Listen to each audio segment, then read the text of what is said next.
27 ನಕ್ಷತ್ರಗಳಲ್ಲಿ ಕೊನೆಯ ನಕ್ಷತ್ರವೇ ರೇವತಿ ನಕ್ಷತ್ರ. ಮೀನ ರಾಶಿ. ರೇವತಿ ನಕ್ಷತ್ರ ತುಂಬ ಮೃದು ಸ್ವಭಾವದವರ ನಕ್ಷತ್ರ. ತುಂಬ ಸಾತ್ವಿಕರಾಗಿರ್ತಾರೆ, ತುಂಬ ಭಾವನಾತ್ಮಕ ಜೀವಿಗಳಾಗಿರ್ತಾರೆ, ತುಂಬ ಸಹೃದಯರಾಗಿರ್ತಾರೆ ಮತ್ತು ಒಳ್ಳೆಯ ಕವಿಗಳಾಗಿರ್ತಾರೆ, ಉತ್ತಮ ಕಲ್ಪನೆಗಳನ್ನು ಹೊಂದುವಂಥವರು ಕೂಡ ಆಗಿರ್ತಾರೆ. ಎಲ್ಲರನ್ನೂ ಕೂಡ ನಂಬುತ್ತಾರೆ. ಅದೇ ಒಂದು ದೋಷ, ಎಲ್ಲರನ್ನೂ ನಂಬುತ್ತಾರೆ. ಇವರಲ್ಲಿ ಕೆಟ್ಟತನ, ಕೆಟ್ಟ ಚಿಂತನೆ ಅಥವಾ ಇನ್ನೊಬ್ಬರ ಬಗ್ಗೆ ಅವಿಶ್ವಾಸ ಬರೋದೇ ಇಲ್ಲ.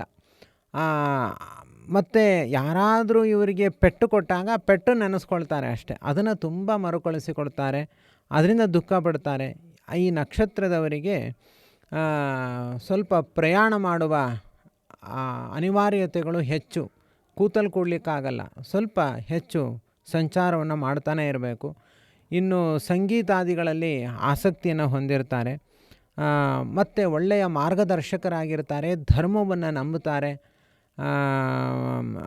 ಮತ್ತು ಇವರ ಬಗ್ಗೆ ಹೇಳುವ ಶ್ಲೋಕ ಪೂಷಣ ಅಂತ ದೇವತೆ. ಪೂಷಣ ಅನ್ನುವಂತಹ ದೇವತೆ ಈ ನಕ್ಷತ್ರದ ದೇವತೆ. ಈ ನಕ್ಷತ್ರದ ಬಗ್ಗೆ ಪರಿಚಯಾತ್ಮಕವಾದ ಶ್ಲೋಕ ಹೀಗಿದೆ: ಮೃದುಭಾಷಿ ದಯಾಲುಶ್ಚ ಧರ್ಮಶೀಲೋ ಜಿತೇಂದ್ರಿಯ. ಅಂದರೆ ಇವರ ಮಾತು ತುಂಬ ಸ್ಮೂತಾಗಿರುತ್ತೆ, ತುಂಬ ಹಿತವಾಗಿ ಮಿತವಾಗಿ. ಇವರ ವಾಯ್ಸು ಕೂಡ ಜೋರಾಗಿರಲ್ಲ, ತುಂಬ ತೆಳು ವಾಯಸ್ಸಿನಲ್ಲಿ ತುಂಬ ಮೃದುವಾಗಿ ಮಾತನಾಡ್ತಾರೆ, ದಯಾಳುಗಳಾಗಿರ್ತಾರೆ, ಧರ್ಮಶೀಲರಾಗಿರ್ತಾರೆ, ಜಿತೇಂದ್ರಿಯ ಇಂದ್ರಿಯ ನಿಗ್ರಹವನ್ನು ಹೊಂದುತ್ತಾರೆ. ರೇವತ್ಯಾಂ ಜಾಯತೆ ನಿತ್ಯಂ ಲೋಕ ಹಿತೇ ರತನರಃ ಹಿತೇ ರತಃ ನರಃ ಅಂತ. ಲೋಕಹಿತದಲ್ಲಿ ಆಸಕ್ತರಾಗಿರ್ತಾರೆ ಈ ರೇವತಿ ನಕ್ಷತ್ರದವರು. ರೇವತಿ ನಕ್ಷತ್ರದವರು ತುಂಬ ಪರೋಪಕಾರಿಗಳು ಹಾಗೂ ತುಂಬ ಮೃದುವಾದ ಮನಸ್ಸನ್ನು ಹೊಂದಿದ್ದಾರೆ. ಈ ರೇವತಿ ನಕ್ಷತ್ರದವರ ಪರಿಚಯವನ್ನು ಮಾಡಲಿಕ್ಕೆ ಒಂದು ಸಣ್ಣ ಕಥೆಯನ್ನು ಹೇಳ್ತೀನಿ. ಇವರ ಸ್ವಭಾವ ಪೂರ್ಣವಾಗಿ ಮನದಟ್ಟಾಗ್ಬಿಡುತ್ತೆ. ಒಂದು ಊರಲ್ಲಿ ಒಬ್ಬ ಧೀರಯ್ಯ ಅಂತ ಒಬ್ಬ ಇದ್ದ ಅಂತ, ಸುಮ್ಮನೆ ಒಂದು ಹೆಸರು ಧೀರಯ್ಯ ಅಂತ ಸುಮ್ಮನೆ ಒಂದು ಹೇಳ್ತಾ ಇದ್ದೀನಿ. ಆ ಊರಿನಲ್ಲಿ ಅದೊಂದು ಗ್ರಾಮ, ಸಣ್ಣ ಗ್ರಾಮ. ದೊಡ್ಡ ಪಟ್ಟಣಕ್ಕೆ ಹೋಗಬೇಕಾದ್ರೆ ಗ್ರಾಮದ ಮೇಲೆ ಹೋಗಬೇಕು, ಆ ಥರ ಇರುತ್ತೆ. ಆ ಊರಿನಲ್ಲಿರೋರೆಲ್ಲರೂ ಕೂಡ ತಮ್ಮಷ್ಟಕ್ಕೆ ತಾವೇ ಯಾರಿಗೂ ಉಪಕಾರ ಮಾಡಿ ತಾವಾಗೆ ಮೇಲ್ಬಿದ್ದು ಉಪಕಾರ ಮಾಡೋ ಮನೋಭಾವ ಇಲ್ಲ. ಈ ಧೀರಯ್ಯ ಅನ್ನೋನ ಮನೆ ಮಾತ್ರ ಊರಿನ ಆ ಮಧ್ಯದ ಭಾಗದಲ್ಲಿ, ಪ್ರಾರಂಭದ ಭಾಗದಲ್ಲಿ ಬರುತ್ತೆ. ಅದನ್ನು ದಾಟಿ ಅವರು ಮುಂದಿನ ಊರುಗಳಿಗೆ ಹೋಗಬೇಕು, ಆ ಥರ ಇರುತ್ತೆ. ಇವನು ಮಾತ್ರ ಅಲ್ಲಿ ರಸ್ತೆಗಳೆಲ್ಲ ಸರಿ ಇಲ್ಲ, ಮಣ್ಣು ಕಲ್ಲು ಕೊಚ್ಚೆ ಈ ಥರ. ಇವನು ಮಾತ್ರ ತನ್ನ ಮನೆಯ ಮುಂದೆ ಸ್ವಚ್ಛವಾಗಿ ಇಟ್ಟಿರ್ತಿದ್ದಂತೆ. ಯಾಕೆ ಅಂದರೆ ದಾರಿ ಹೋಗೋರಿಗೆ ಅನುಕೂಲ ಆಗಲಿ ಅಂತ. ಮತ್ತು ರಾತ್ರಿಯ ಕಾಲದಲ್ಲಿ ಸಾಯಂಕಾಲ ಆಯಿತು ಅಂದರೆ ಒಂದು ದೀಪ ಹಚ್ಚಿಟ್ಟಿರ್ತಿದ್ದಂತೆ. ಆಮೇಲೆ ಅಲ್ಲಿ ಬರೋರಿಗೆಲ್ಲ ಬಾಯಾರಿಕೆ ಆದರೆ ಅಂತ ಅಂದ್ಬಿಟ್ಟು ಒಂದು ನೀರಿನ ವ್ಯವಸ್ಥೆನ ಮಾಡಿದ್ದಂತೆ. ಮತ್ತು ಅವರಿಗೆ ತುಂಬ ಆಯಾಸ ಆದರೆ ಕೂತ್ಕೊಳ್ಳಿಕ್ಕೆ ಅಂತ ಒಂದು ಜಗಲಿ ವ್ಯವಸ್ಥೆ ಮಾಡಿದ್ದಂತೆ. ಬರೋರೆಲ್ಲ ಅಲ್ಲಿ ವಿಶ್ರಾಂತಿ ತೊಗೊಳ್ತಾಯಿದ್ರು, ಕೆಲವರು ನೀರು ಕುಡಿತಾಯಿದ್ರು, ರಾತ್ರಿ ಕಾಲ ಆಗಿಬಿಟ್ಟಿದ್ರೆ ದೀಪವನ್ನು ಉಪಯೋಗಿಸಿಕೊಳ್ತಾಯಿದ್ರು. ಈ ಥರ ಪರೋಪಕಾರಿಯವನು. ಊರಿನಲ್ಲಿರೋರೆಲ್ಲ ತಮಾಷೆ ಮಾಡ್ತಾರೆ, ಏನು ಸುಮ್ಮನೆ ಯಾರಿಗೂ ಉಪಯೋಗ ಇಲ್ಲ, ಬಂದವರೆಲ್ಲ ಏನು ನಿನ್ನ ಸಂಬಂಧಿಕರ, ಏನು ಹುಚ್ಚುಚ್ಚಂಗೆ ಮಾಡ್ತೀಯ ಅಂತ. ಇವನೇನು ಉತ್ತರ ಕೊಡ್ತಿರಲಿಲ್ಲ. ತನ್ನ ಕರ್ತವ್ಯನೋ ಅದನ್ನೇ ಮಾಡ್ತಿದ್ದ.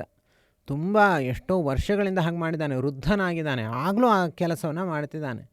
ಒಮ್ಮೆ ಒಂದು ಬೇರೆ ನಗರದಿಂದ ಒಬ್ಬ ತುಂಬ ಜ್ಞಾನಿ ಯುವಕ ಆ ಊರಿಗೆ ಬರ್ತಾನೆ. ಜೋರು ಮಳೆ ಬಂದಿದೆ, ದಾರಿ ಅಲ್ಲಿ ಅವನಿಗೆ ಹೇಗೆ ಹೋಗಬೇಕು ಗೊತ್ತಾಗ್ತಿಲ್ಲ. ದೂರದಲ್ಲಿ ಸಣ್ಣ ದೀಪ ಕಂಡಿದೆ, ಅದೇ ಧೀರಯ್ಯನ ಮನೆ.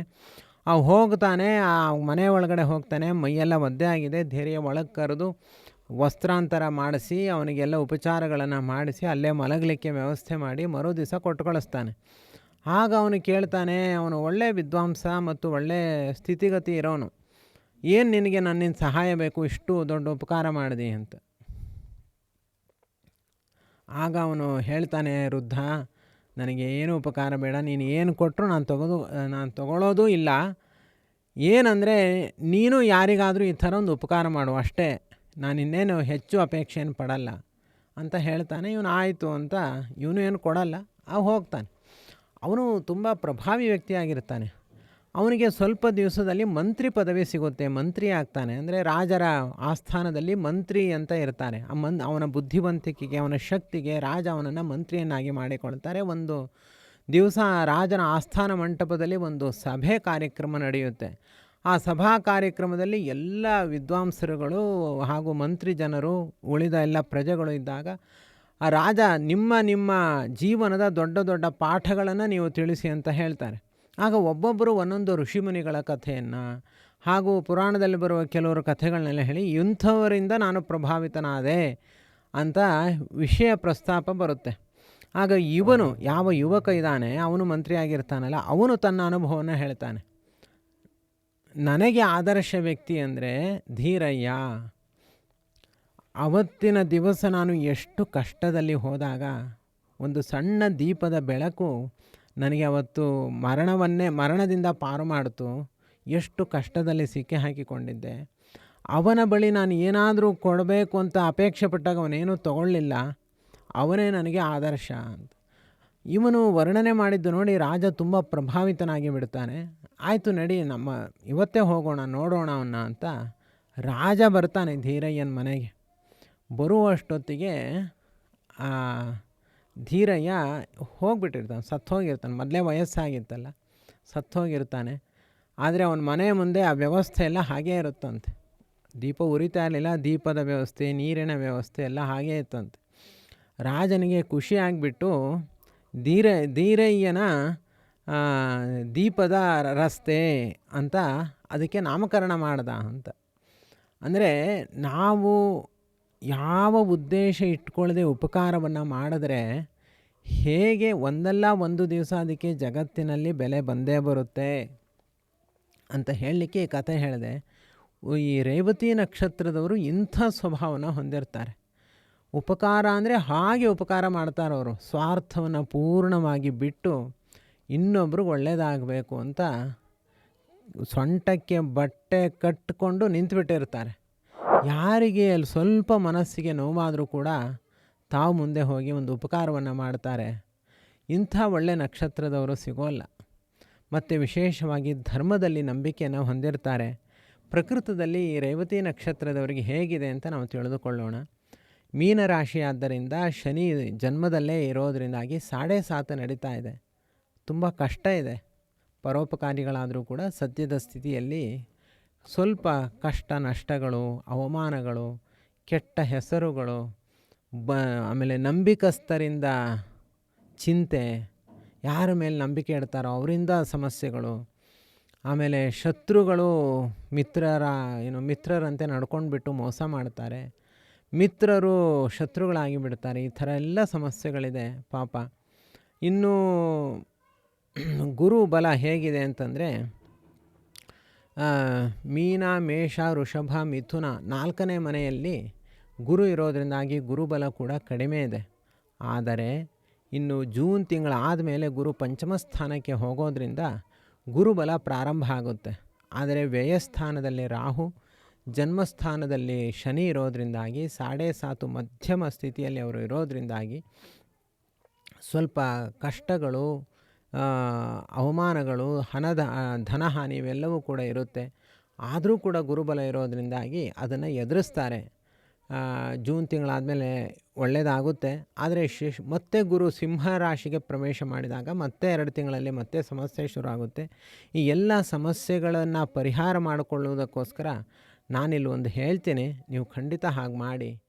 ಇಲ್ಲಿ ಹೇಳಿದ್ದು ಮಾತ್ರವಲ್ಲದೆ ನಿಮ್ಮ ವೈಯಕ್ತಿಕವಾಗಿ ಯಾವುದೇ ಸಮಸ್ಯೆಗಳಿದ್ದರೂ ಕೂಡ, ನಿಮ್ಮ ಕಾರ್ಯಗಳಲ್ಲಿ ಯಾವುದೇ ಅಡೆತಡೆಗಳಿದ್ದರೂ ನೀವು ಲಕ್ಷ್ಮೀ ನಿಲಯನಾಗಿರುವಂತಹ ಶ್ರೀ ನಾರಾಯಣ ದೇವರನ್ನು ಅಥವಾ ಶ್ರೀಕರ ನಾರಾಯಣ ದೇವರನ್ನು ವಿಶೇಷವಾಗಿ 1 ವರ್ಷಗಳ ಕಾಲ ಅಖಂಡವಾಗಿ ಸೇವಿಸಿರಿ, ಆರಾಧಿಸಿರಿ, ಭಜಿಸಿರಿ ಹಾಗೂ ಅವರ ಬಗ್ಗೆ ತಿಳಿದುಕೊಳ್ಳಿರಿ.